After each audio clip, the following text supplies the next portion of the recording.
আন্ডারওয়ার্ল্ডে লুটের অস্ত্র। ৫,৭৫০টা অস্ত্র লুট হয়েছে, তার মধ্যে ৭৬% উদ্ধার হয়েছে। এত বিপুল পরিমাণ আগ্নেয়াস্ত্র যদি উদ্ধারের বাইরে থাকে তাহলে অবশ্যই এটা নির্বাচনের জন্য একটা বড় ধরনের প্রভাব পড়তে পারে।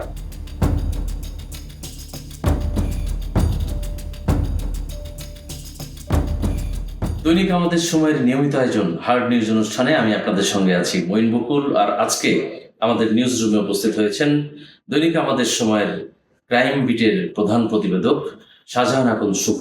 উপস্থিত আছেন দৈনিক আমাদের সময়ের সিনিয়র রিপোর্টার সাজ্জাদ মাহমুদ খান। কেমন আছেন?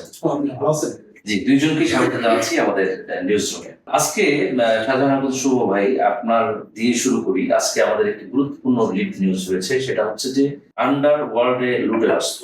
জুলাই গণ অভ্যুত্থানের পর যে বিভিন্ন সারা বাংলাদেশ ব্যাপী যে বিভিন্ন থানার যে অস্ত্র লুট হয়েছিল, বিভিন্ন মানুষের হাতে কিন্তু এখন সেই অস্ত্রগুলো আছে।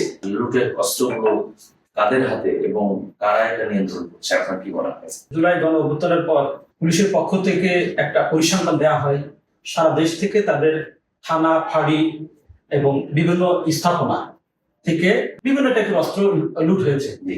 এরপরে সেই অস্ত্র উদ্ধারে তারা অভিযানে নামে। যে ৫,৭৫০টা অস্ত্র লুট হয়েছে, তার মধ্যে ৭৬% উদ্ধার হয়েছে। এখনো প্রায় ১,৫০০ অস্ত্র উদ্ধার হয়নি। এই অস্ত্রগুলো আসলে কাদের হাতে? ইডেন বে কক্সবাজার সমুদ্র সৈকতের উপর নিজেদের একটি ঠিকানা। মাত্র ৫ লাখ টাকায় আপনিও হয়ে যেতে পারেন এই হোটেলের মালিক। ইডেন বে, আ কনসার্ন অফ ভাইয়া হোটেলস। পেশাদার অপরাধীদের কাছে গেছে, ছিনতাইকারীদের কাছে গেছে, আন্ডারওয়ার্ল্ডের যারা শীর্ষ সন্ত্রাসী। ৫ই আগস্টের পরে একে একে ঢাকার শীর্ষ সন্ত্রাসীরা বের হয়ে আসছে কারাগার থেকে। তারা এসেই যে যার মতো করে দল গোছাচ্ছে, সেখানে পুরনো যারা বাহিনীর সদস্য ছিল তাদের সঙ্গে নতুন মুখ যুক্ত করতেছে। কারণটা হলো এই নতুন মুখ কিন্তু আইন শৃঙ্খলা বাহিনী চিনে না, কিন্তু পুরানোদের ব্যাপারে আইন শৃঙ্খলা বাহিনী এবং গোয়েন্দা সংস্থার কাছে একটা ধারণা আছে, একটা মোটামুটি তথ্য আছে। কিন্তু যারা নতুন মুখ তাদের আসলে আইন শৃঙ্খলা চিনে না, তো সন্ত্রাসীরা এদেরকে বেশি কাজে লাগাচ্ছে। ধন্যবাদ শুভ আপনাকে। আমি একটু সাজ্জাদ মাহমুদ খানের কাছে যাবো যে এই যে অস্ত্র লুট হওয়া অস্ত্রগুলো, এইগুলো আসলে সরকার যে উদ্যোগ নিয়েছে, এই উদ্যোগটা কি আসলে যথেষ্ট ছিল নাকি সরকারের পদক্ষেপটা কি আসলে এখন কি হওয়া উচিত? এই যৌথ বাহিনীর যে অভিযান, আমার কাছে মনে হয়েছে যে অভিযানটা জোরালো ছিল না, এবং যে প্ল্যান করে যে অভিযানটা চালায়, নর্মালি যৌথ বাহিনীর অভিযান যেভাবে চালায় সেভাবে প্ল্যান করে অভিযানটা চালানো হয়নি। ফলশ্রুতি দেখা যাচ্ছে এখনো বিপুল পরিমাণ অস্ত্র উদ্ধারে বাইরে রয়েছে। আপনার কি মনে হয় যে এই যে লুট হওয়া অস্ত্রগুলো উদ্ধার করা সম্ভব হবে সরকারের পক্ষে? গভর্নমেন্ট চাইলে অবশ্যই সম্ভব হবে। গভর্নমেন্টের যে ইন্টেলিজেন্স আছে, যদি পুলিশ এবং সেনাবাহিনী যদি যৌথভাবে চেষ্টা চালায়, আন্তরিকতার সাথে অভিযানটা চালাতে হবে, তাহলে আমার বিশ্বাস চাইলে অস্ত্র উদ্ধার করা সম্ভব। এখন ৫ই আগস্টের ঘটনার পরে পুলিশের থানা, ফাঁড়ি এবং অন্যান্য স্থাপনায় নতুন করে রিঅর্গানাইজ করাটা পুলিশের জন্য একটা বড় চ্যালেঞ্জ ছিল এবং এখন পর্যন্ত মনে হয় ঠিক হয়নি। এবং দীর্ঘ সময় ধরে পুলিশ কিন্তু নিষ্ক্রিয় ছিল। এরপরে পুলিশ কিন্তু ধাপে ধাপে তাদের কার্যক্রমটা বাড়াচ্ছে। সেখানে তারা অপরাধ হচ্ছে, পুলিশ বা র্যাব বা অন্যান্য যে বাহিনীগুলো আছে তারা কিন্তু চেষ্টাও করতেছে, কিন্তু সেই চেষ্টাটা মানে সেই কাঙ্ক্ষিত পর্যায়ে এখনো আসেনি।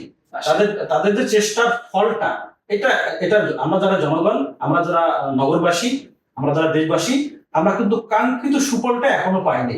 আপনার কি মনে হয় যে লুট হওয়া অস্ত্রগুলো উদ্ধার করা সম্ভব? এই লুট হওয়া অস্ত্রের একটা বড় অংশ এই ডোবা নালা থেকে উদ্ধার হচ্ছে, ঝোপঝাড় থেকে উদ্ধার হচ্ছে পরিত্যক্ত অবস্থায়। এই ধরনের আইন শৃঙ্খলা বাহিনীর অভিযানের মুখেই এই অস্ত্রগুলো ফেলে দিচ্ছে। যারা প্রকৃত অর্থে অপরাধী না, তারা কিন্তু ফেলে দিচ্ছে, বা কেউ গোপনে আইন শৃঙ্খলা বাহিনীর সাথে যোগাযোগ করে অস্ত্র দিয়ে দিচ্ছে, ঠিক আছে। কিন্তু অপরাধী গ্রুপগুলো হাতে যেসব অস্ত্র আছে তারা কিন্তু সেগুলো ফেরত দিচ্ছে না। তারা কিন্তু তাদের এই অস্ত্র দিয়ে তাদের পেশি শক্তিকে আরো শক্তিশালী, আরো বেশি সংগঠিত হচ্ছে। এখনো এই অপরাধ জগতে এই লুটের অস্ত্র কেনা বেচা হচ্ছে। আগে একটা অস্ত্র যে দাম ছিল, এই অস্ত্রগুলো অনেক কম দামে বিক্রি হচ্ছে, ফলে অনেক গ্রুপই এই অস্ত্র কিনতে আগ্রহ দেখাচ্ছে। সাজ্জাদ মাহমুদ খান, আপনার কাছে শেষ প্রশ্নে যাবো। সেটা হচ্ছে যে এই যে লুট হওয়া অস্ত্র, এটা কিন্তু নিঃসন্দেহে জনগণের জন্য একটা অশনি সংকেত। সেই জায়গা থেকে আগামী সামনে যেহেতু নির্বাচন, তো এই নির্বাচনে কোনো প্রভাব পড়বে কিনা? যদিও নির্বাচন এখন ডেট দেয় নেই, তবে আমরা আশা করতে পারি যে গভর্নমেন্ট দ্রুতই জনগণের যে সরকার, সেই সরকারের হাতে ক্ষমতা তুলে দেবে। তো আমার যেটা মনে হয় আর কি, যেহেতু যতক্ষণ পর্যন্ত অস্ত্র বাইরে থাকবে মানুষের শান্তি কিন্তু ততক্ষণ পর্যন্ত বিঘ্নিত হবে। এই জাতীয় নির্বাচনে পেশি শক্তি প্রয়োগের ব্যবহার কিন্তু দীর্ঘদিনের। আমার কাছে মনে হয় যে এত বিপুল পরিমাণ আগ্রস্ত যদি উদ্ধারের বাইরে থাকে তাহলে অবশ্যই এটা নির্বাচনের জন্য একটা বড় ধরনের প্রভাব পড়তে পারে। ধন্যবাদ সাজ্জাদ মাহমুদ খান আপনাকে। শাহজাহান শুভ, আপনি এবং সাজ্জাদ মাহমুদ দুইজন মিলে অনেক সুন্দর একটি নিউজ করেছেন। এই নিউজ সম্পর্কে আপনি আর কিছু বলবেন কিনা? আমি পুলিশ এবং অন্যান্য আইনশৃঙ্খলা বাহিনী, গোয়েন্দা সংস্থা কথা বলেছি। তো দেখা গেল যে বিশেষ করে মোহাম্মদপুর অঞ্চলের যে থানাগুলো থেকে যে অস্ত্র লুট হয়েছে, গণভবন থেকে যে অস্ত্র লুট হয়েছে, সংসদ ভবন থেকে যে অস্ত্র লুট হয়েছে, সেই অস্ত্র একটা বড় অংশই জেনারেল ক্যাম্পে চলে গেছে। যার যার ফলশ্রুতিতে আমরা দেখেছি 6 আগস্ট থেকে জেনেভা ক্যাম্প উত্তপ্ত হয়ে যায় এবং সেখানে দফায় দফায় বিভিন্ন গ্রুপগুলোর মধ্যে এই লুটের অস্ত্র দিয়েই গোলাগুলি হয়। এই গুলিগুলো কি লুট হওয়া যে কারণে সেখানে যৌথ বাহিনী, সেখানে একটা র্যাব, পুলিশ, সশস্ত্র বাহিনীর সদস্যরা তারা একটা সমন্বিত অভিযান চালায়। আমি মনে করি এখনো জেনেভা ক্যাম্প এলাকায় এই লুটের অস্ত্র আছে। আইন শৃঙ্খলা বাহিনীর উচিত সেখানে আবারও সাহসী অভিযান করা। শাহজাহান শুভ, আপনাকে অসংখ্য ধন্যবাদ আমাদের সময় দেওয়ার জন্য, এবং সাজ্জাদ মাহমুদ খান আপনাকে অসংখ্য ধন্যবাদ। আপনাদেরকে আবারও নতুন কোনো ইস্যু বা নতুন কোনো নিউজ নিয়ে আপনাদেরকে আমরা আমন্ত্রণ জানাবো। এটি নিঃসন্দেহে একটি ভয়ঙ্কর তথ্য, এবং এই নিউজ সংক্রান্ত যদি আপনাকে বিস্তারিত জানতে হয় তাহলে অবশ্যই দৈনিক আমাদের সময়ের প্রিন্ট এবং অনলাইনে চোখ রাখতে হবে। প্রিয় দর্শক, আজকে এ পর্যন্তই। আগামীকাল নতুন কোনো ইস্যু নিয়ে, নতুন কোনো তথ্য নিয়ে আপনাদের সামনে হাজির হব। সে পর্যন্ত সবাই ভালো থাকুন, সুস্থ থাকুন এবং দৈনিক আমাদের সময়ের সঙ্গী থাকুন।